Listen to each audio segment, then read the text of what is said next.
flags are flying high tonight. Garuda takes its flight through the field. Satu persatu, nama-nama besar Timnas Indonesia mulai masuk daftar incaran klub-klub Asia Tenggara. Dari Malaysia, Thailand, hingga bahkan klub Liga 1. Semuanya kini saling berebut bintang Garuda, khususnya para pemain keturunan yang sedang berkarir di luar negeri. Tapi muncul satu pertanyaan besar. Kenapa pemain Timnas Indonesia justru jadi rebutan di ASEAN? Apa karena kualitas mereka di atas rata-rata? Atau ada alasan lain di balik perebutan ini? Di satu sisi ini bisa jadi peluang emas untuk mereka tampil reguler. Tapi di sisi lain, banyak yang menilai ini justru bisa jadi jebakan karir. Karena mereka tidak lagi bermain di sistem kompetitif Eropa, melainkan liga-liga yang masih bergulat dengan masalah internal, dari kualitas sampai sepinya stadion. Dan yang paling menarik, reaksi publik khususnya Indonesia memberikan peringatan tegas. Komentar-komentar tegas melawan ada di mana-mana. Ada yang marah, ada yang satir, bahkan ada yang menuduh klub-klub ASEAN hanya ingin menyedot popularitas Indonesia saja. Lalu siapa saja yang sedang diincar? Apa motif sebenarnya? Dan apa yang akan terjadi jika para bintang ini akhirnya memilih pulang ke Asia Tenggara?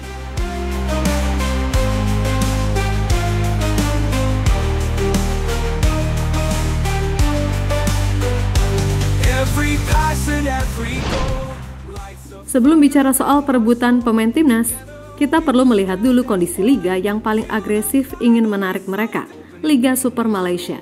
Bukannya makin ramai, liga ini justru sedang menghadapi krisis besar stadion-stadion kosong. Berdasarkan sumber Makan Bola, pekan ke-19 Liga Super menunjukkan hal yang mengejutkan. Laga Penang versus Selangor yang dulunya penuh sesak, kini hanya dihadiri 2.198 penonton. Terengganu versus JDT hanya ditonton 2.046 orang. Dan yang paling parah, Negeri Sembilan versus Sabah, cuma 537 penonton. Total 5 pertandingan hanya mengumpulkan 6.800-an penonton. Padahal semuanya digelar di akhir pekan. Pemerhati sepak bola Malaysia, Aidil Azlan, bahkan menyebut liga ini sudah mati. Sekali lagi kita disuguhi angka-angka yang tidak mengejutkan. Stadion kosong. Bukan cuma pengamat, CEO PDRM FC, Hafiz Zainal Abidin juga mengakui, kalau lawan tim besar pun tetap sepi, itu masalah besar. Ini alarm buat seluruh liga.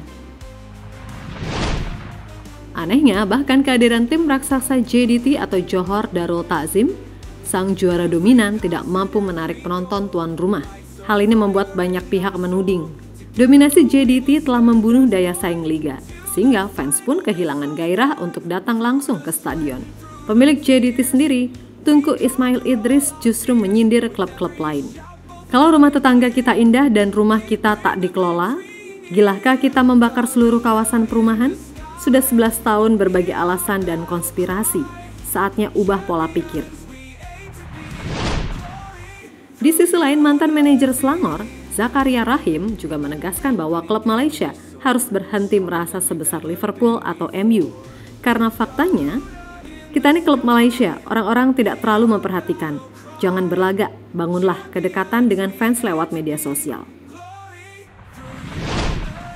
Maka banyak yang menilai upaya mendatangkan pemain timnas Indonesia bukan murni strategi sepak bola, tetapi strategi marketing untuk membangkitkan atensi fans, terutama supporter Indonesia yang dikenal militan yang bekerja di Malaysia.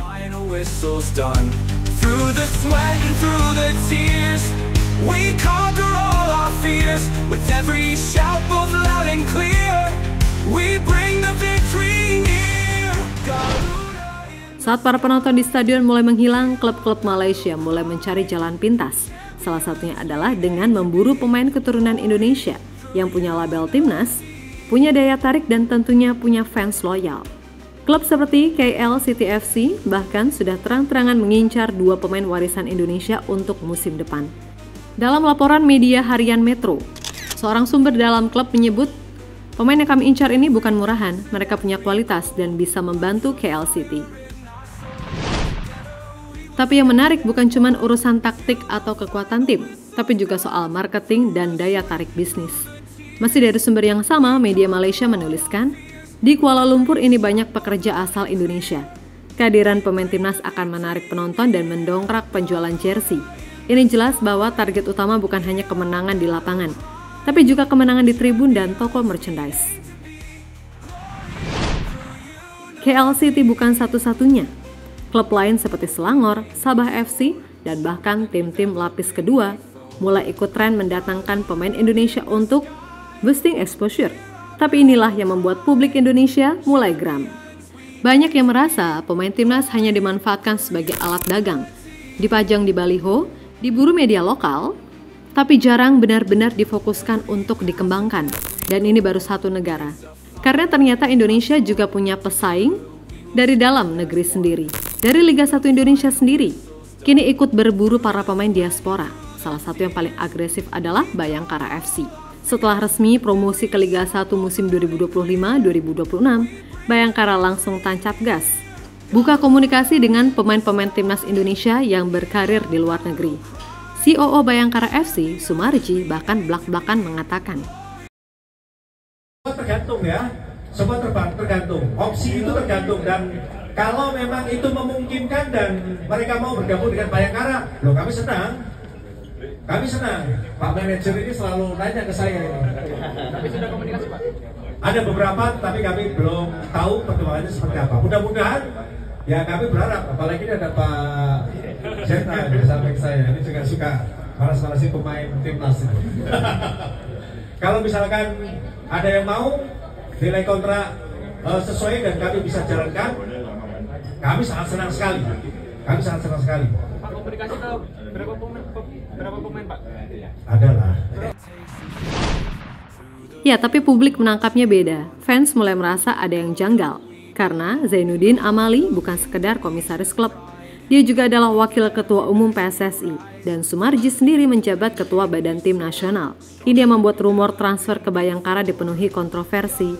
Banyak yang khawatir pemain-pemain diaspora yang susah payah ditempa di Eropa justru dipulangkan lebih cepat ke Liga 1 hanya demi kebutuhan satu klub.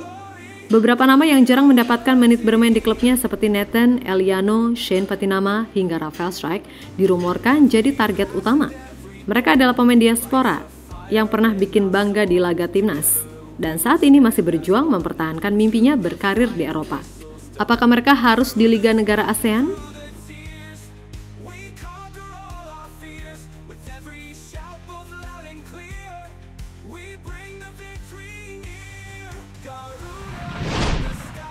Selain Malaysia dan Liga 1, Liga Thailand pun juga sering menunjukkan minatnya kepada para pemain timnas Indonesia. Terbukti saat ini sudah ada 4 pemain timnas yang berkarir di Liga Thailand, seperti Asnawi, Pratama Arhan, Mesal Hamzah, dan Ronaldo Kuateh. Tapi negara Gajah Putih itu memang sudah lama dikenal sebagai kompetisi terbaik di Asia Tenggara. Stabil secara finansial, kualitas klub merata, dan infrastruktur jauh lebih siap. Maka tak heran satu persatu pemain Indonesia mulai hijrah ke Thai League untuk terus menjaga kualitas atau akan sebagai batu loncatan ke liga yang lebih tinggi lagi.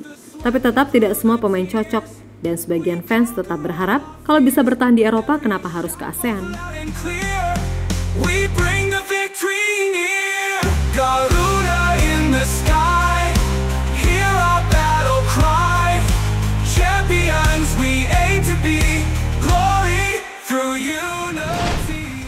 Di tengah semua rumor transfer yang makin kencang, justru satu hal yang paling menarik perhatian dunia maya, reaksi para fans Indonesia. Ya, netizen Indonesia meledak. Komentar demi komentar membanjiri media sosial, baik di Instagram ataupun TikTok. Bukan hanya kecewa tapi juga kesal, sinis, bahkan nyaris sarkas. Di Instagram, seorang netizen menulis, Selangor, KL City, Bayangkara, rumor yang sangat membuat emosi fans timnas. Lalu disusul komentar lain dari @Arianto10, ngapain ke Malaysia kalau udah tahu juaranya JDT. Bahkan ada yang menuduh niat klub-klub ini cuma soal bisnis. Seperti komentar dari @Gagan-Gandita, beli pemain Indo hanya untuk marketing dan menarik minat penonton Indo. Tahu kan Liga Malay lagi sepi penonton? Dan juga dari @Ferisyah Putra L-Fateh30 yang menuliskan, Malaysia sedang dalam mode misi menghancurkan karir pemain timnas Indonesia. Di TikTok pun narasinya juga nggak kalah nyolot, seperti yang dilontarkan oleh @ye.oan, yang dikuatkan oleh @dwi14.09. Naturalisasi hanya untuk Liga 1 dan Timnas Bayangkara. Kan dia manajer timnas, jadi sekalian. Sebuah sindiran ke arah manajemen menilai naturalisasi seolah untuk kepentingan internal klub bukan prestasi nasional. Kemudian ada dari Ed Pororo dan Ed Klein yang sama-sama mengkritik tajam yang mengkhawatirkan pemain timnas akan jatuh jika tinggalkan Eropa. Apalah, mau ngancurin karir pemain timnas kah? Malah manajemen timnas sendiri yang mau merusak pemain diaspora. Lebih baik pemain diaspora tetap di Eropa supaya tetap terjaga levelnya. Beberapa merasa sayang dan peduli. Para pemain diaspora ini masih muda, harus ke Liga 1. Sayang banget Pak kalau langsung ke Liga 1, mereka masih muda. Reaksi-reaksi ini menunjukkan satu hal yang jelas. Publik tidak ingin pemain timnas, apalagi keturunan, jadi korban sistem. Mereka ingin para pemain ini tetap berkembang di level tertinggi. Together we will stand as one till the final whistle's done. Through the sweat and through the tears, we conquer all our fears. With every shout both loud and clear, we bring the victory. Bukan jadi alat marketing semata di liga yang bahkan masih berjuang isi tribun. Di tengah banyaknya tawaran, tekanan, dan rayuan pulang dari klub-klub Asia Tenggara, Eropa tetaplah tempat terbaik untuk berkembang. Meskipun tidak selalu jadi starter, meskipun harus bersaing dengan pemain dari seluruh dunia, justru disitulah nilai dan mental pemain terbentuk. Memang jalan di Eropa tidak mudah, tapi jika semua pemain muda pulang sebelum waktunya, kapan sepak bola kita akan naik kelas? Dan meskipun pada akhirnya, semua kembali ke pilihan sang pemain, tapi kini mereka tidak lagi sendirian. Ada fans yang ikut mengawal, ada suara yang menyuarakan, tegas melawan demi masa depan yang lebih besar dari sekedar liga sementara. Through unity